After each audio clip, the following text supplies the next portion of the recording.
বন্ধুরা, আমার নাম শুভশ্রী আর আপনাদের সকলকে আমার চ্যানেলে খুব স্বাগত জানাই।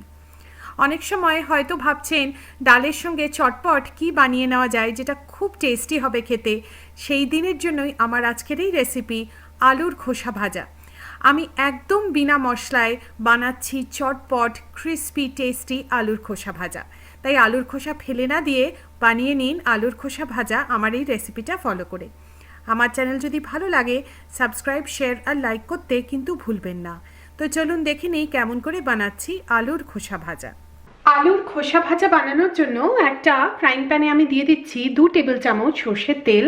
আপনারা সাদা তেলেও করতে পারেন। তেলটাকে ভালো করে গরম করে নেব। তেলটা গরম হয়ে গেছে, এর মধ্যে দিয়ে দিচ্ছি 1 চা চামচ কালো জিরে আর দিচ্ছি 2টো কাঁচা লঙ্কা আমি মাঝখান দিয়ে চিড়ে নিয়েছি। এই ফোড়নটাকে এবারে আমরা 20-30 সেকেন্ড একটু ভেজে নেব। এর মধ্যে এবারে দিয়ে দিচ্ছি 2 কাপ আলুর খোসা। এটা 4 থেকে 5টা মিডিয়াম সাইজের আলু। আলুর খোসাগুলোকে কিন্তু আমি খুব বেশি মোটা করে কাটিনি, এইরকমভাবে আমি কেটেছি। আর যদি আলুগুলো একটুখানি বড় বড় হয় তাহলে মাঝখান দিয়ে কেটে দেবেন, তবে খুব বেশি মোটা করে কাটার কিন্তু দরকার নেই, সরু সরু পাতলা করে কাটলেই ভালো। এই আলুর খোসাগুলোকে এর মধ্যে দিয়ে দিচ্ছি।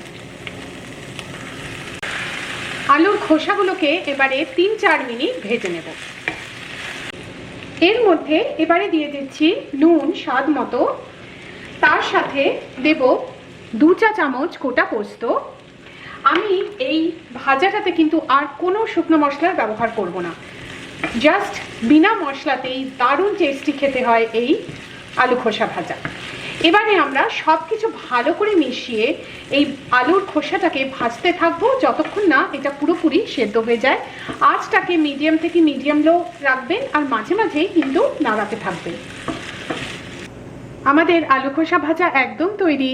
আলুর খোসা ফেলে না দিয়ে এভাবে বানিয়ে নিন আলুর খোসা ভাজা। বিনা মশলায় আর খুব অল্প তেলে তৈরি হয়ে যায় দারুণ টেস্টি আলু খোসা ভাজা।